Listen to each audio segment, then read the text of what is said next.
Okay, then I will go ahead and share my screen here. Let's see. Can everyone see my screen? Yes? Okay. Yes. Okay. I can't see most people, so now I'm flying blind a little bit. Okay, but I introduced myself a bit so I can skip a little bit of the introduction here. Um, but again, a postdoctoral researcher at the IIIEE.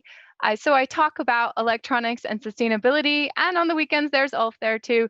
I am helping, and I would say I'm more learning how to repair from my colleagues here at Repair Cafe, and doing some of the communication around repair because I know a lot more about the impacts of repair than I do about how to actually do it. And that's what I'm trying to learn at Repair Cafe, and from sites like iFixit and all of the materials that are out there online. So I find that there's a lot to learn about repair, and that's what I do in my free time. But let's talk about what I have been researching here and what approach we take towards the devices, the electronics, and the products we have that enables technology to a certain extent. And we take a life cycle approach in research, and looking through, when we consider a product, we look through what life cycle stages that product has, from the raw materials that have to be extracted to manufacture it, to how it's used, to then how it is disposed and it becomes waste.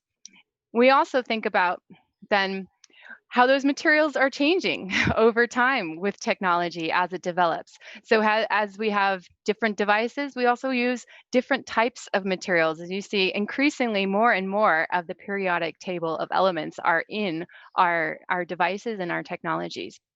We're also using just more absolute, in absolute terms, just more materials are being extracted as well.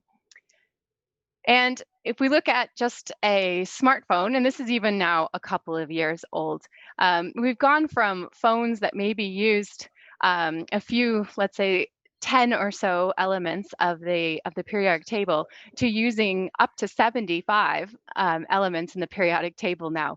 All different kinds of elements, maybe some elements that you have heard of, like gold, and silicon, maybe also some elements that you haven't heard as much of, like rare earths, like neodymium or europium. You may also have heard a lot about lately, more about what's in our batteries, like lithium, cobalt, graphite to a certain extent, which is there in the carbon. But we are using a lot of different elements now in our technologies that enable new functionalities and the innovation, and we're also just using more of those materials. So when we look at where these materials come from, it's really just about everywhere that we get different kinds of materials. There are mines all over the world. Um, but for some materials, those are concentrated where they come from. So you might also have heard about, when I mentioned before, rare earth elements, or there's here. They were in the news a lot the last 10 years because the price had gone up quite a lot. And that was partly because of quotas put on those elements or those materials from China, where most of them come from. So with the heavy rare earth elements, 99% coming from China. That has changed a little bit in recent years. As the prices go up, so do the opportunities to find different sources of these. But this is also part of the story of our devices, where it's coming from, and and then the supply risk to having those materials for these products in the future.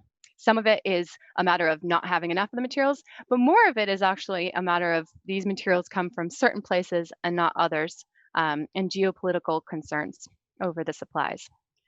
But any type of mining does have impacts. Um, so if we look at the mobile phone, which I'm going to be using as an example throughout here, one mobile phone gives rise to 86 kilograms of waste material, in a study a few years ago looking at this. So no matter where we're getting the materials from, it has an impact. And waste is part of it. If we look a little closer at what kind of waste, because when we're talking about waste, we're also talking about emissions to air, we're talking about leachate to water, we're talking about wastewater generation, processing, and chemicals used. So with the example of those rare earth elements I mentioned before, those have to be separated from each other with the use of acids, and then those acids need to be disposed of. Of course, it's much cheaper to do that sometimes, and not the most environmentally friendly way. So we do see impacts from mining. We also see social impacts from mining. So you may have heard about conflict minerals. The most or the let's say the most known are the 3TG, as they're known: tantalum, tin, tungsten, gold. But increasingly we hear about cobalt, which is not technically, according to legislation, a conflict mineral, but maybe in the near future. Also mica. And again, these are then minerals that are associated with conflict of some sort, where there may be problems with the mining when people are forced to mine, and there is armed conflict associated with that mining, or child labor, or other social aspects to those mining. Okay, so what do we do instead?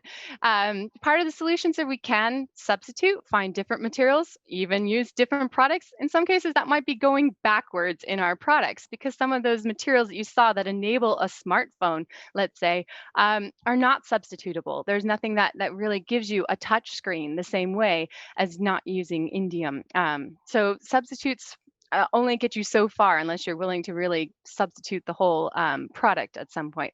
But you can design down these materials, basically use less of them. And we see that happening with all the materials, where we have less and less gold going into mobile phones, less and less of the rare earths going into different materials. But again, we find that you can't substitute them entirely most of the time. They're used for a reason. And often that reason is important for the efficiency or the functionality. So what else can we do? We could mine better. So this is used as one of the examples of a sustainable mine, which in most cases means that you clean up and make sure that the leachate isn't going into the groundwater, and you fill the hole back in afterwards. But it will always have impacts, but then you can have some amelioration of those impacts. So more sustainable mining. And we see, okay, that also only gets us so far. We had this proposal to have a rare earth mine in Norrskär, Sweden, and it met a lot of backlash and a lot of petitions around the fact that rare earth mining is hard to do, particularly with that processing that I mentioned before, in a way that avoids environmental impact. So there was worry about the water systems in Sweden if there was rare earth mining in Sweden.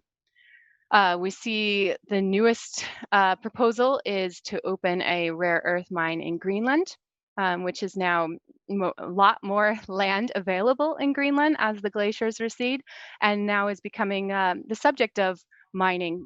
This mine, unlike the mine or the proposed mine in Sweden, has uranium as part of the ore of the rare earth. So this would also be mining uranium and thorium, and have radioactive waste as part of that mining process then as well. So this is a hotly debated topic over, okay, even if we do it sustainably, is this the best way to deal with the need and demand for these materials? Okay, so other options. We could also urban mine. Urban mining, meaning we mine the old devices, the devices that are now disposed. And when we look at this, there's plenty of videos on YouTube about urban mining. The older the product, the better, because as I talked about designing down. So there isn't that much gold that is in that picture anymore, unless you get a hold of those old phones. But there is more of the copper, silver, gold, these types of materials in the devices than there is, let's say, in the same amount of ore. So if we take 1 ton of mobile phones versus 1 ton of that ore, it's a very nice ore. And I'm going to talk in a few minutes about some of our challenges then with mining that mobile phone ore. Because when you look at it just from a technical point of view, it looks good. Looks like this is what we should be doing. Easy. We should be mining our phones. Okay. So when we look also moving from the extraction and the production of our phones and our products towards the use stage, we also have impacts in the use stage. And this is an old Apple about their products. So 2009, the use stage was significant, 53% of the environmental footprint was in the use stage. This is changing for most electronics. So we see in their latest report from last year, 74% is in fact from the manufacturing. So going back to that stage I just talked about, rather than the use of our products, they actually are much more efficient, many of them, in their energy use. Now it is the production, as I talked about, more materials, not necessarily more materials in our phone themselves, but more variety of materials in our phones to enable the functionality. So we see with that increased functionality comes also increased impact on that production stage. So a shifting from use to production. Okay, which makes this stage, this end of life stage or end of use stage, even more important what happens, because if we can get those phones back and collected, we can actually get maybe some of those materials back into the loop, as I talked about with the urban mining. But what we see happening with a lot of these devices is what we call hibernation, which means they're in a drawer somewhere. They estimate that there's probably like 30% of mobile phones in drawers in Europe. And that then, okay, that's one let's say barrier towards urban mining is getting that ore back in a way that can be mined. A lot of it is in households. Some of it gets sold, resold. Some of it gets resold outside of Sweden, outside of the EU particularly. And then some of it gets recycled in the EU. Some of it gets recycled elsewhere outside of the EU. And this recycling is often problematic in that it can be done, again, without environmental management in place, just going after the most precious metals and burning the rest of it, sometimes without any filters of this. So you probably hear stories about this part. But often it's important that when we see it being exported, it's almost always used again, repaired at least once, before it ends up in that recycling that is not the best recycling processes there. So the end of use stage, it seems like it has a huge impact, but when we actually do assessments, environmental assessments, the end of use stage or end of life stage is not the biggest impact. It is always that production and manufacturing, which is why this stage still matters, because this can offset that manufacturing and production if we can get those materials back in a closed loop. Okay, but right now we don't see much of that closed loop happening. So I show that the same diagram that I showed before of the different materials, and the red are recycled at a rate less than 1%. So those rare earth elements are all red. Indium is red. We don't have good ways of pulling these back out. Lithium as well, we are just still developing recycling processes that can pull those out in a good manner. And the thing that's also, let's say, challenging with this is as those materials get designed down, because they're problematic from a supply point, it also makes them harder to recycle. The more that there is, like that old phone that I showed you with the gold, the easier it is to recycle a material, the more that there is in a phone. So we have this trade-off between the innovation that is designing it down so we don't need as much of it, and then trying to pull them out at the end when they're dispersed, particularly when we have electronics. We have a shredding process right now that shreds and disperses a lot of these materials, just going after the gold, the copper, the silver, these sorts of materials that we've been good at recycling for many years. We're not very good at recycling the rest of the materials that are new in these devices. Okay, so we have different ways that different strategies we can use towards tackling these problems about material use and the impacts. One that we've been using for forever is narrowing. Again, this trying to use less, getting those arrows smaller. We also see closing now, trying to get some of them back. And for some materials, we do that better than others. There's also a cleaning of loops happening as well, where we're trying to get toxics not going into our products so that we don't have to deal with them on the end of life as well. So this is where we have now legislation trying to get toxic materials like mercury and lead not being used in products, not being used, lead soldering, let's say, so that we don't have to have that toxicity on the other end as well. And this is where policy has been really pushing, and what I study as well, how policy can lead towards innovation with these products and greener products. So at the EU level, there's been integrated product policy since the 1990s, looking at all products and how they, again, taking that life cycle stages that I just walked you through, and looking at how policies can help minimize the environmental impacts from different life cycle stages. So what we've seen EU policies targeting extraction and manufacturing, mostly on that cleaning loops. So restricting hazardous substances, like I mentioned about lead and mercury. We have REACH, which restricts the substances used in the processes of the manufacturing. So what kinds of processes are allowed or not. And the newest on this is the conflict minerals legislation, which is coming in January 2021. And this will then be asking producers to look through their supply chains and identify where materials might be coming from conflict zones. And then it's the same materials that I mentioned before, the 3Ts and the G, that they're starting with, but looking at expanding those. So producers are aware that lithium is probably coming, cobalt is probably coming, mica is probably coming. There's also a lot of EU policies targeting use, particularly for electrical products and electronics. And this has been the focus up to now, is increasing that efficiency of these products. So the Eco Design Directive sets minimum energy performance standards. And you probably, if you've bought anything electrical, seen the energy labeling that has come through to try to advise consumers on how they can buy something that is more energy efficient. We also have voluntary policies like eco labels and green public Yes. procurement. But these labels, remember again, don't address the fact that we see shifts from the energy use, which this was very relevant back in 2009, where we had a lot of products that were consuming energy. Now that we see this shift towards production and manufacturing, we also need policies that address those. Okay, but policies that we see targeting the disposal stage. Since the early 2000s, we've had what is called extended producer responsibility policies that put the burden on producers to set up an infrastructure for collection and recycling of electrical and electronic products, or waste electrical and electronic products, or WEEE, as we call it.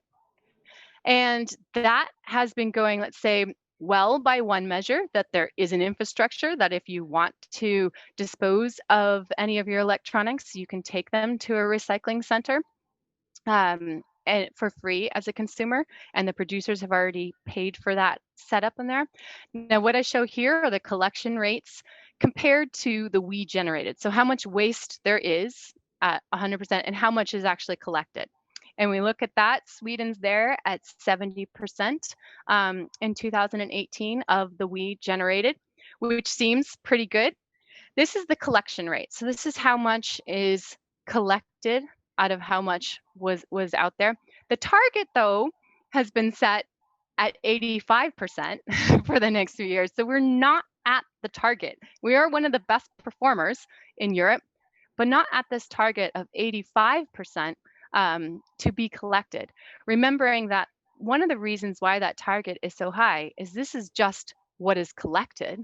And then you've got to get the recycling. And we still don't even recycle all the materials out of what is collected. So even though it says 70%, that's not 70% recycling. That's 70% is collected and sent for recycling, of which some of the metals, some of the materials are retrieved, but a lot is dispersed. If we look at the plastics here in this picture, probably burned. So we see a lot less actual recycling and use, like that closing of the loop. And this is reflected when we see reports about the circular economy and how much of it is actually circular. So if we look at the global economy, and this is a material flow analysis, so the flow of the entire economy, how much of it actually flows back in to the economy, it's about 8.6% of the material actually gets retrieved and put back in at the moment. So we're only at 8.6% circularity, according to the latest reports, which is actually down this year from 2 years ago. It was at 9.1%.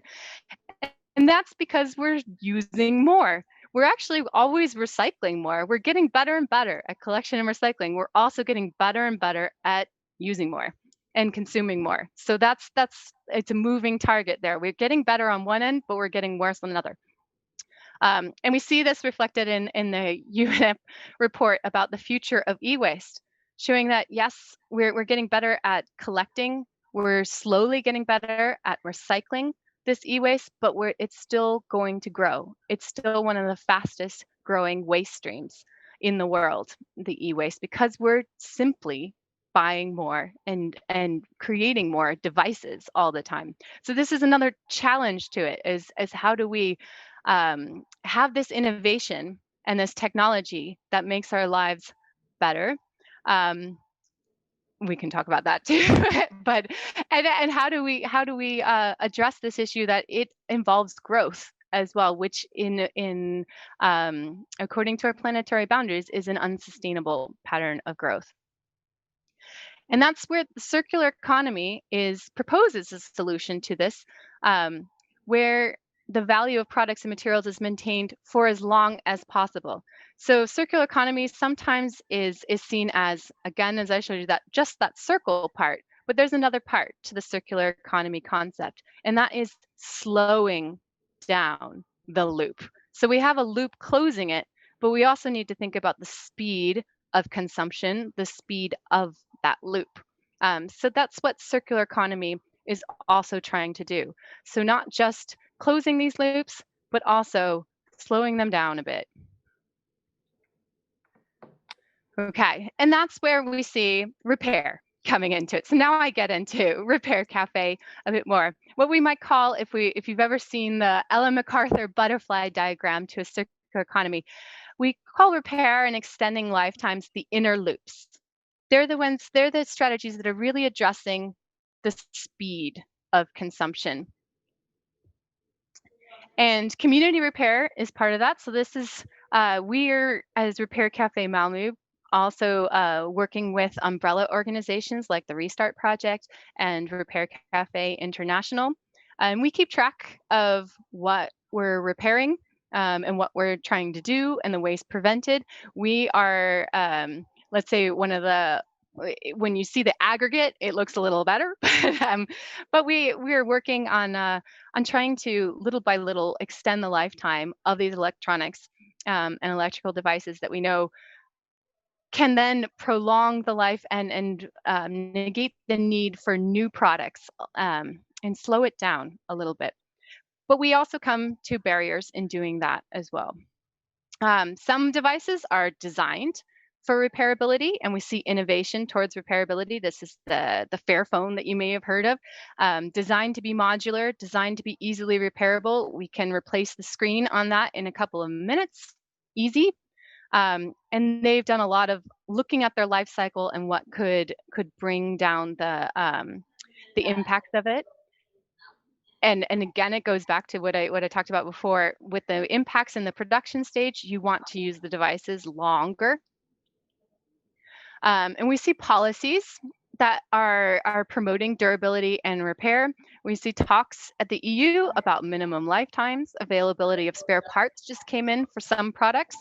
An eco-label repairability criteria. There's some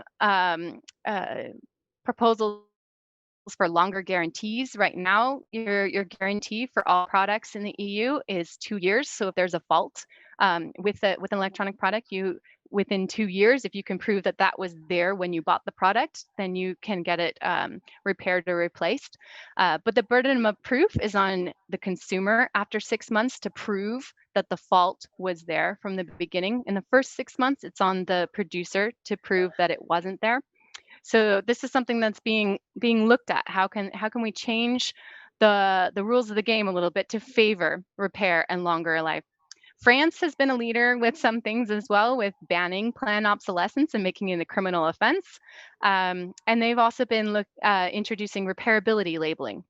And that's what I have a picture of here as well, just durability and repairability scores that they're talking about introducing to to products. So we're used to the energy label, but now having labels that tell us how repairable is a product, how long is it supposed to last. And then there's even talk of social scores as well, bringing in that the conflict and the social side as well. But barriers remain. We still have end user license agreements, or EULAs, that have clauses in them, some of which are not very friendly towards repair. If we go in and repair our own products, we could be voiding warranty. We could be then not having that recourse for the guarantee. Supposedly, but if you have gone in and repaired and you haven't broken anything in the repair, then it should not be so that your warranty is voided, and that was found here as well. Intellectual property laws, like the use of trademarks on spare parts, is what brought down this independent repair Hisseby case in Norway. He was sued by Apple for importing spare part screens.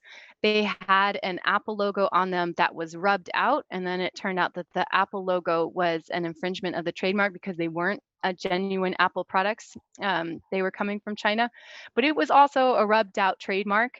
But still, he lost and has to destroy the screens and pay a fine to Apple as well. And we see, again, innovation trends that are making some products harder to have longer. This is I don't know if you're have heard of this social robot here that is dependent on the software support for it to function. So when the company stopped supporting the software, they went out of business, and then the robots had very little functionality left to them, because it was a software enabling those robots to actually function. When they didn't have the software, they did not function. They became quite severely disabled robots. So we see this problem with hardware and software and the lifetime. So if we have no software support or very little software support, then that also limits the lifetime to some of the hardware. The newest iPhone also made waves in the repair community because there's also what's called serialization of the parts. So one repairer tried seeing if he could swap parts from one iPhone 12 to another iPhone 12, and it ended up disabling some of the features there. The camera in particular could not be swapped from one to the other because it was tied to the one phone there, and then it would not recognize it in the other one, is what I understand. I'm not the best technical person. Some of you will be able to understand the serialization debate, but from what it means from the repairers is that it limits what they can do in repairing, or how hard it is to repair, because some of the things, when it's serialized, they can move it around, like the fingerprint, if they bring the sensors from one part or one phone to the other part, but that requires micro soldering onto the other part with it. So it's an extra step that wouldn't be necessary if it wasn't tied to that part, the sensors. So there's things like this in the design that arguably are there for security, but when you listen to the expert repairers, they say there could be better ways of doing this that don't inhibit repair, that there could be smarter ways of still having a secure phone that isn't locked. And in my interviews with recyclers as well, and when they're looking at some of the products and could be reused, when they get something that is cloud locked to the cloud, they can't do anything but recycle that for materials. It could be something that is a brand new computer. If it is locked, they can't break into that. It goes to recycling. It cannot be reused. So this is something that is inhibiting some of the repair and the reuse, which is why there's a right to repair campaign in Europe, also in the US, looking for, or trying to find, or trying to lobby for more repairable policies.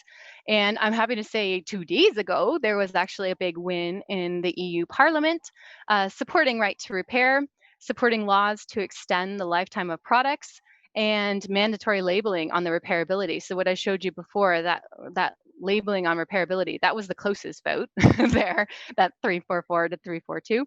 But that the EU Parliament did adopt a report that said basically we want to promote more repairable, more sustainable products in the single market was what that vote was about.